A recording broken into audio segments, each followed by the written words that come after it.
हाँ स्टूडेंट्स, अपन ने पढ़ लिया था बेटा एप्सोमाइट या एप्सम साल्ट। तो देखो इसका फॉर्मूला होता है एप्सम साल्ट का MgSO4 इंटू 7H2। ये होता है अपने एप्सम सॉल्ट। ओके, अब देखो इसके बाद आता है एस्बेस्टोस। एस्बेस्टोस ये भी खनिज होता है कैल्शियम का। इसका फॉर्मूला होता है CaMg3SiO3 का होल 4।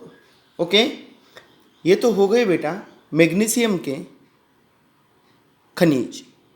अब पढ़ते हैं अपन कैल्शियम के खनिज। कैल्शियम के खनिज। ओके, देखो कैल्शियम के खनिजों में पहला क्या है, चूना पत्थर, लाइम स्टोन। इसको बोलते हैं बेटा अपन चूना पत्थर, लाइम स्टोन। ओके, इसके बाद आता है अपना चौक, जो बोर्ड पे लिखते हैं अपन वो चौक। ओके, फिर आता है कैल्साइट। ओके, फिर आता है मार्बल, जो मार्बल पत्थर होता है, and marble and Iceland spar. Iceland spar. Okay, इन सभी का फॉर्मूला होता है CaCO3 अर्थात कैल्शियम कार्बोनेट।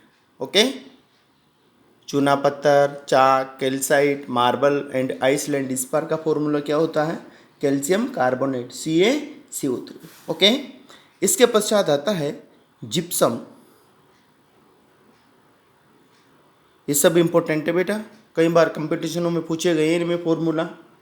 जिप्सम, जिप्सम का फॉर्मूला होता है calcium sulphate CaSO4 into 2H2।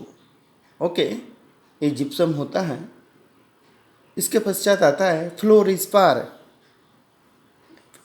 Floor spar, इसका फॉर्मूला होता है अपने CaF2 कैल्शियम फ्लोराइड। ओके, यही इंपॉर्टेंट है, यही पूछे जाते हैं जनरली, इनको याद करना बेटा। ओके, अब अपन चलते हैं इनकी reactivity towards water. Alkaline earth metals की जल के प्रति क्रियाशीलता। जल के प्रति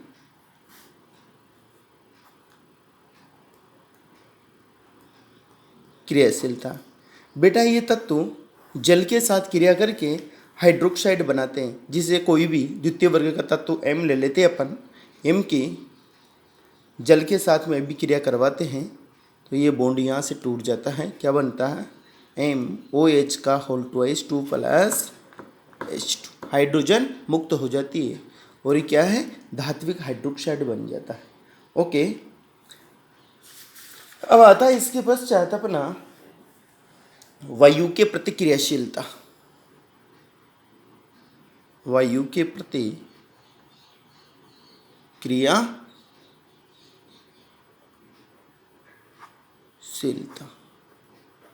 वायु के प्रति क्रियाशीलता। ओके, देखो बेटा ये तत्व वायु मतलब एयर के साथ में क्रिया करके धात्विक ऑक्साइडों का निर्माण करते हैं, MO। ओके, धात्विक ऑक्साइडों का फॉर्मेशन करते हैं। अब आता है रिएक्टिविटी टू एसिड, अम्लों के साथ क्रियाशीलता।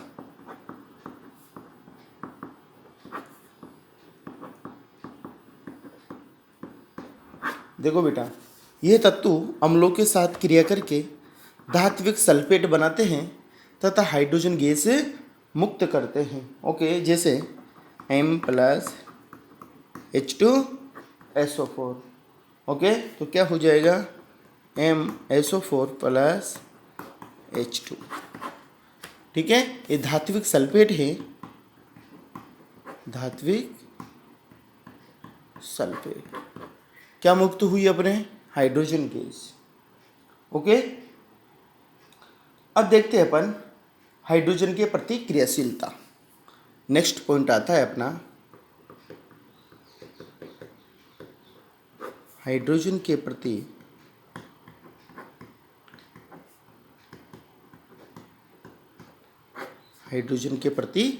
क्रियाशीलता। देखो, ये हाइड्रोजन के साथ क्रिया करके बेटा धात्विक हाइड्राइड का निर्माण करते हैं, जैसा M+H2 गिव्स अस MH2। ये क्या है? धात्विक हाइड्राइड, द्वितीय वर्ग के तत्वों के हाइड्राइड। ओके, इसमें देखो जो वेरी इंपॉर्टेंट है, जैसे अपन लिख देते हैं Ca+H2, क्या हो जाएगा? CaH2। जो ये CaH2 है बेटा, कैल्शियम हाइड्राइड, इसको हाइड्रोलिथ के नाम से जाना जाता है। ये कंपटीशन में पूछा जा चुका है, हाइड्रोलिथ। इंपॉर्टेंट डाल लेना इस पर। CaH2 को किस नाम से जाना जाता है? हाइड्रोलिथ के नाम से। ओके, देखो जो मेटेलिक नेचर है बेटा इन तत्वों की,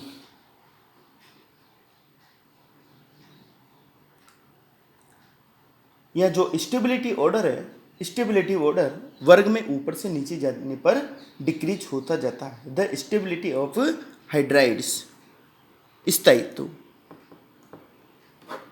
इन हाइड्राइड्स का स्थायित्व क्या हो जाएगा बेटा? मांगे, कार, स्कूटर, बाप, H2।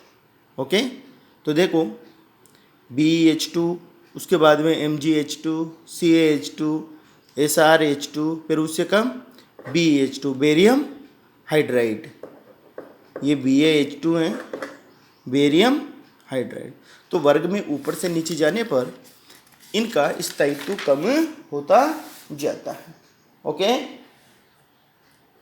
अब आता है अपने बेटा नेक्स्ट इनकी जो प्रॉपर्टीज हैं,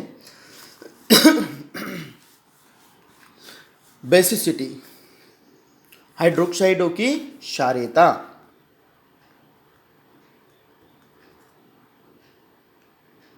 बेसिसिटी ऑफ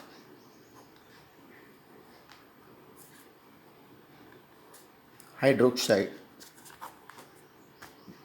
देखो इनकी, तुम्हें पता है बेटा, वर्ग में ऊपर से जाने पर क्षारीयता का मान बढ़ता जाता है। ओके, BOH2 बेटा, मांगे, कार,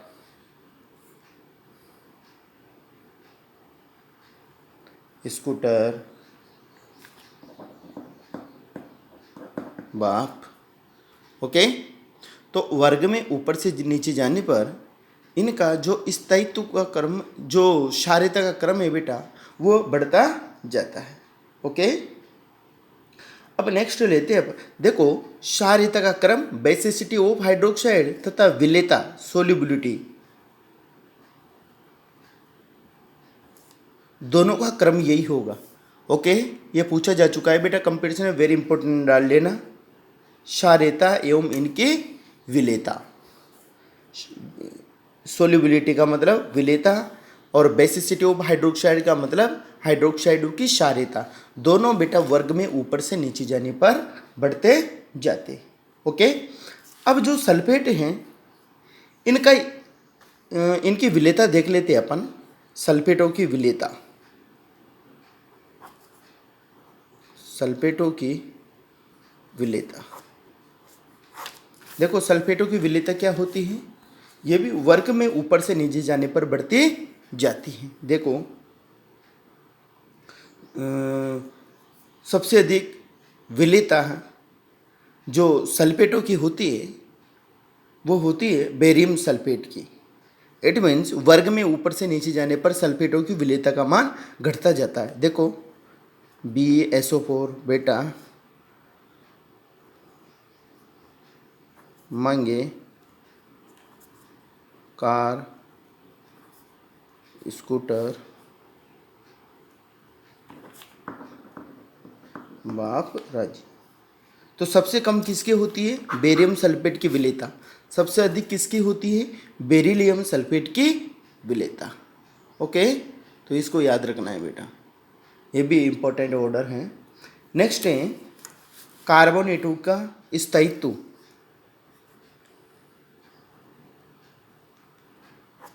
कार्बोनेटों का स्थायित्व। ओके, देखो कार्बोनेटों के स्थायित्व में अपन, तुम्हें पता है जब 200 से अधिक तत्व उपस्थित होते हैं यौगिक में, तो बेटा इनका तापीय स्थायित्व का मान वर्ग में ऊपर से नीचे जाने पर बढ़ता जाता है। ओके, तो तापीय स्थायित्व का क्रम क्या हो जाएगा?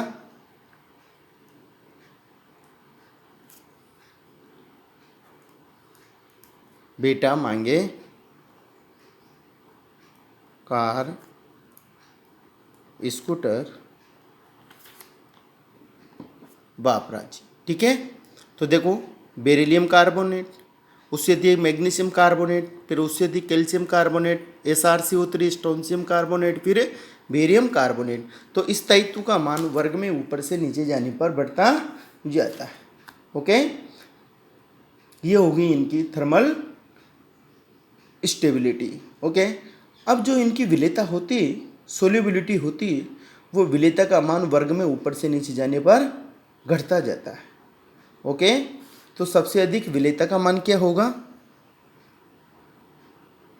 इनकी विलेयता होती है बेटा BCO3, MgCO3, CaCO3, okay, SrCO3 और उससे कम BaCO3, बेरियम कार्बोनेट। तो सबसे अधिक विलेयता बेरिलियम कार्बोनेट की, उससे कम मैग्नीशियम कार्बोनेट की, उससे कम कैल्शियम कार्बोनेट, सबसे कम किसकी होती है? बेरियम कार्बोनेट की। ओके, अब आता है बेटा नेक्स्ट क्वेश्चन, जहाँ से पुटअप होता है इनकी आयनिक लक्षणों से। आयनिक लक्षण मतलब आयनिक प्रॉपर्टीज, आयनिक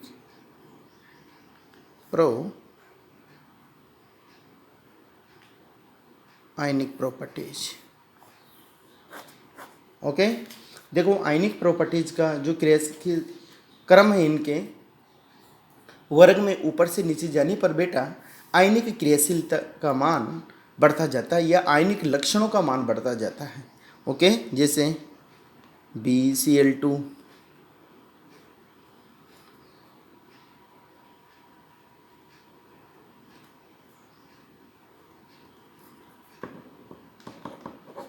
ओके, तो सबसे कम आयनिक कैरेक्टर किस में है?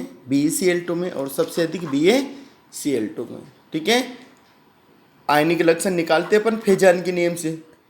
रासायनिक बंध या केमिकल बॉन्डिंग में पढ़ा होगा तुमने फेजान का नियम, फेजान रूल्स।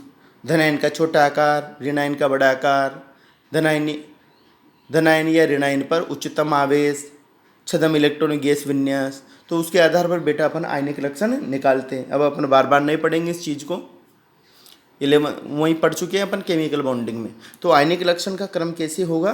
वर्ग में ऊपर से नीचे जाने पर बढ़ेगा। ओके, अब जो ऑक्साइडों की क्षारीय प्रकृति है,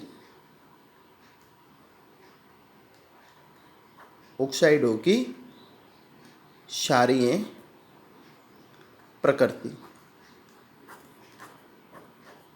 देखो बेटा जो ऑक्साइडों की क्षारीय प्रकृति होती है वो वर्ग में ऊपर से नीचे जाने पर बढ़ती जाती है। ओके, तो क्या हो जाएगी? BO,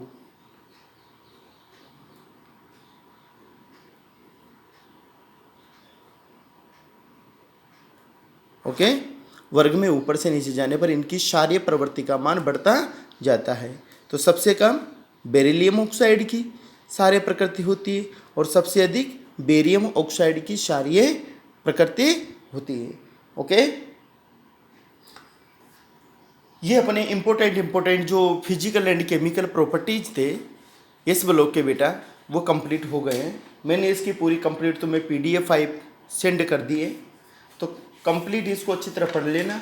ये अपना एस ब्लॉक कंप्लीट हो चुका है, ठीक है ना। अब इसके जो मेन कंपाउंड्स हैं वो कंपाउंड्स तुम्हें PDF फाइल से स्टडी करनी है उन कंपाउंड्स की, ओके। ये एस ब्लॉक अपना कंप्लीट है। अब मैं इससे रिलेटेड बेटा नीट एवं IIT की जो क्वेश्चंस हैं उनको सेंड कर दूंगा हिंदी मीडियम एवं इंग्लिश मीडियम स्टूडेंट्स के लिए, तो उनको अच्छी तरह देख लेना कहाँ कहाँ से कौन कौन से क्वेश्चन बार बार पूछे जा रहे हैं एग्जामों में, ठीक है ना।